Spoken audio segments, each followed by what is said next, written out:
Hi everyone. आज की इस वीडियो में हम डिस्कस करेंगे मोरेरास थ्योरम, जिसे एक नाम से और जाना जाता है कन्वर्स ऑफ कॉचीज थ्योरम। ये एग्जाम में दो नाम से पूछी जाती है, या तो आपसे मोरेरास थ्योरम करके पूछेंगे या आपसे बोलेंगे कि कन्वर्स ऑफ कॉचीज थ्योरम। ये जो थ्योरम है, जो कॉम्प्लेक्स एनालिसिस पेपर होता है उसमें आती है, उसी पेपर में पूछी जाती है एग्जाम में। तो इस थ्योरम को समझने से पहले सिर्फ और सिर्फ आपको एक चीज का ध्यान रखना है, वो ये है कि अगर कोई भी फंक्शन डिफरेंशिएबल है, अगर हम डिफरेंशिबिलिटी प्रूव कर दे कि अगर ये फंक्शन डिफरेंशिएबल है तो वो 100% एनालिटिक होगा। सो सिर्फ और सिर्फ यहाँ पे हमें एनालिटिक फंक्शन को प्रूव करना है। तो एनालिटिक फंक्शन को प्रूव करने के लिए हमें एक चीज प्रूव करनी है, डिफरेंशिबिलिटी, जो कि हम इसमें लास्ट में जाके प्रूव करेंगे। ठीक है, तो सबसे पहले यहाँ पे किसका स्टेटमेंट लिखा हुआ है। स्टेटमेंट ये है कि if fz is continuous function in a simply connected domain D। fz क्या है? कॉन्टिन्यूस फंक्शन है, किसमें है? सिंपली कनेक्टेड डोमेन है हमारा D, उसमें है। तो यहाँ पे क्या है, जो ये हमारा होता है कॉन्टूर इंटीग्रेशन, इसे हम बोलते हैं कॉन्टूर इंटीग्रेशन, इसीलिए यहाँ पे C होता है, या आप इसको इंटीग्रेशन भी पढ़ सकते हैं। ठीक है, f z d z is equals to 0 होता है। यहाँ पे कह रहे हैं ये जो C है वो क्या है, where C is any rectifiable closed Jordan curve in D, then F Z is analytic in D. जो इसका प्रूफ है वो कुछ इस टाइप से है। यहाँ पे हमने एक लेट करा है z0, let z0 be a fixed point, एक फिक्स्ड पॉइंट है। ठीक है, जो कि मतलब चेंज नहीं हो सकता है। And z is any variable point, और z क्या है? हमारा वेरिएबल पॉइंट है, यानी कि जो z0 है वो हमारा चेंज नहीं हो सकता, और z जो है वो हमारा वेरिएबल पॉइंट है in the region D. Then यहाँ पे क्या है कि integration of z0 to z f z d z, ये हमारी हो गई इक्वेशन नंबर फर्स्ट।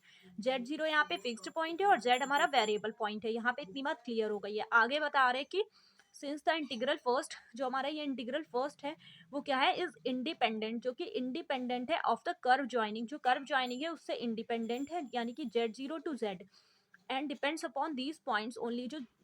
ये जो पॉइंट्स हैं z0 और z, इन्हीं पर डिपेंड कर रहा है। तो आगे क्या कह रहे हैं, यहाँ पे एक और फंक्शन है जिसे हम कैपिटल एफ जेड से लिखते हैं। Capital F Z is equals to z0 to z F, इसे यहाँ पे पढ़ते हैं जाई। एक जाई होता है जो कि ग्रीक वर्ड से आया है, जाई और डी जाई। ये हमारी हो गई इक्वेशन नंबर 2।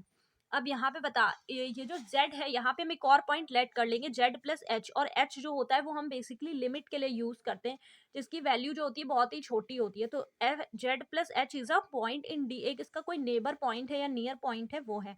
इन जहां जहां z है वहां पर हमें क्या करना है, z प्लस एच से रिप्लेस कर देना है। जैसे कि यहाँ पे हो गया z plus h, z0 to z plus h f xi d xi, ये हमारी हो गई इक्वेशन नंबर 3।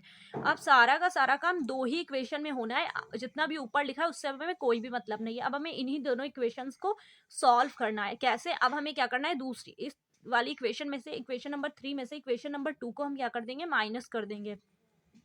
तो ये हमने सिंपली माइनस कर लिया। देन आपको क्या करना है, यहाँ पे इस वाले इक्वेशन में हमें क्या करना है, z0 को हटाना है। तो हम क्या करेंगे, लिमिट को चेंज करेंगे। जैसे हम लिमिट चेंज करते हैं वो हमारी क्या होती है, प्रॉपर्टी होती है, यहाँ पे माइनस साइन आ जाता है। तो जो माइनस आएगा वो माइनस माइनस प्लस हो जाएगा। तो यहाँ पे क्या हो जाएगी, z to z0 F xi d जाई। ठीक है, तो अब यहाँ से हम क्या कर सकते हैं, z0 से z0 वाली लिमिट हमारी कैंसिल हो जाएगी, और z to z plus h हमारा बचेगा। तो z to z plus h f xi d xi हमारा कॉमन आ गया। ये हमारी हो गई इक्वेशन नंबर 4। ठीक है, यहाँ तक तो हमारा सॉल्व हो गया। अब ये पूरी मैथमेटिकली ही चलेगी, यहाँ पे कोई थ्योरी कुछ नहीं लिखना है। अब यहाँ पे दोनों तरफ हम h से क्या करेंगे, या तो h से डिवाइड कर दो या 1/h से मल्टीप्लाई कर दो, दोनों तरफ बात एक ही है, वो कर दिया। फिर क्या करेंगे, माइनस दोनों तरफ एफ जेड कर देंगे, यहाँ पे भी एफ जेड माइनस करेंगे और एफ जेड यहाँ पे भी। फिर यहाँ पे क्या करना है, 1/h, तो यहाँ पे हमने एफ जेड दोनों तरफ माइनस कर दिया। ठीक है, तो अब हम क्या करेंगे, अभी h जो है वो यहाँ पे इस वाले के टर्म के साथ में, ओनली इस वाले टर्म के साथ, इसको हम क्या करना है, अभी हमें इस कॉमन ले लेना है पूरे में से। जब भी हम इसमें से कॉमन लेंगे तो यहाँ पे भी h हो जाएगा। देखिए, आप जब इसकी दोबारा मल्टीप्लाई करेंगे तो यहाँ पे 1/h आ जाएगा, और यहाँ पे जब जाएगा h/h तो कैंसिल हो जाएगा, हमें वापस से ये मिल जाएगा। ठीक है, तो यहाँ पे हमने h क्या किया, पूरा कॉमन ले लिया। तो इस टाइप से हमने h पूरा कॉमन ले लिया, और यहाँ पे क्या होगा, इस h की जगह पे हम ये लिख सकते हैं z to z plus h f xi, क्योंकि जब हम इसका इंटीग्रेशन करेंगे, अगर ये जो h है, इस ये यहाँ पे h की जगह पे ये कैसे आया, ये यहाँ पे आप समझ सकते हैं। यहाँ पे ये हुआ है कि जो इस वाले इंटीग्रेशन को जब हम सॉल्व करेंगे, क्योंकि हमें यहाँ पे कॉमन लेना था, इस वजह से हमने यहाँ पे किया, ये आप इसको देख करके भी यहाँ पे लगा सकते हैं। सॉल्व करेंगे तो जो एफ जेड है वो तो बाहर आ जाएगा, ठीक है, और integration of z to z plus h, और यहाँ पे बच जाएगा डीजाई की लिमिट रखेंगे तो यहाँ पे हो जाएगा z plus h minus z, ठीक है, तो z से z कैंसिल, तो हमारा बच जाएगा एफ जेड और h, जो कि यहाँ पे लिखा हुआ था, ठीक है। वहीं सॉल्व करने के लिए हमने यहाँ पे क्या कर लिया, z to z plus h कर लिया, क्योंकि ये हमें यहाँ पे भी कॉमन लेना है चल करके, ठीक है। सो अब आगे यहाँ पे क्या किया है, वही 1/h तो था ही कॉमन, और यहाँ से हमने z प्लस h को पूरे में से कॉमन ले लिया, अंदर बचा एफ जाई माइनस एफ जेड, और ब्रैकेट लगा लिया, डी जाई हो गया।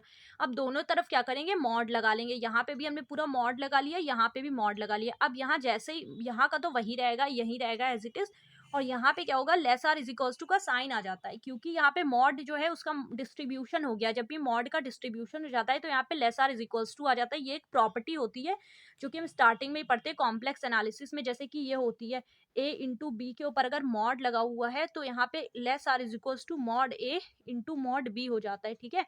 यहाँ पे ये वाली प्रॉपर्टी कुछ इस टाइप से यूज हुई है। अब यहाँ पे क्या करना है, ये वाले जो फंक्शन है हमें बस इसको जीरो बनाना है। अगर ये जीरो हो जाए तो इधर वाला जो जितना भी पोर्शन है वो जीरो के इक्वल आ जाएगा, और उसे हम डिफरेंशिएबल दिखा देंगे। तो यहाँ पे क्या करना है, since f Z is analytic then it is continuous and it is also bounded. अगर एफ जेड एनालिटिक है तो यानी कि वो कॉन्टिन्यूअस भी होगा और क्या होगा, बाउंडेड भी होगा।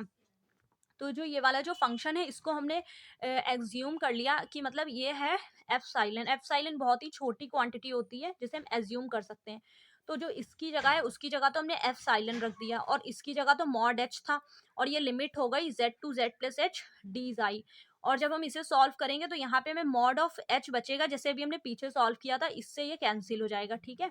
और यहाँ पे हमें बच गया सिर्फ और सिर्फ एफ साइलन। अब as epsilon tends to zero then R H S tends to zero. Epsilon बहुत छोटा है, इसे हमने जीरो दिखा दिया, जैसे ये जीरो होगा तो ये वाला पोर्शन जीरो। और हाँ, ये एज इट इज भी जीरो, बट यहाँ एक चीज समझना जरूरी है, जब यहाँ से मॉड हटता है तो E to the power I theta आ जाता है। जैसे mod A is equals to 1 है तो यहाँ पे ए इज इक्वल्स टू आ जाएगा E to the power I theta, ठीक है। और जब जीरो में E to the power I theta होगा तो वो भी जीरो हो जाएगा। ये हो गया। अब हम दोनों तरफ लिमिट ले लेंगे, जैसे ही लिमिट लेंगे ये एफ जेड को हम जीरो के इधर भेज देंगे, तो ये हो गया एफ जेड हमारा।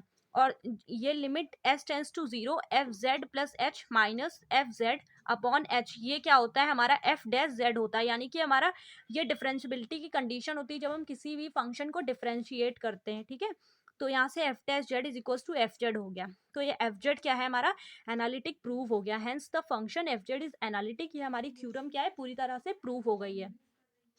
तो इसमें सिर्फ और सिर्फ आपको क्या करना था, डिफरेंसिबिलिटी को प्रूव करना था। अगर आपने डिफरेंसिबिलिटी को प्रूव कर दिया तो वो फंक्शन 100% एनालिटिक होगा। देखिए, अगर एनालिटिक है तो वो कॉन्टिन्यूअस भी होता है और बाउंडेड भी होता है, ठीक है।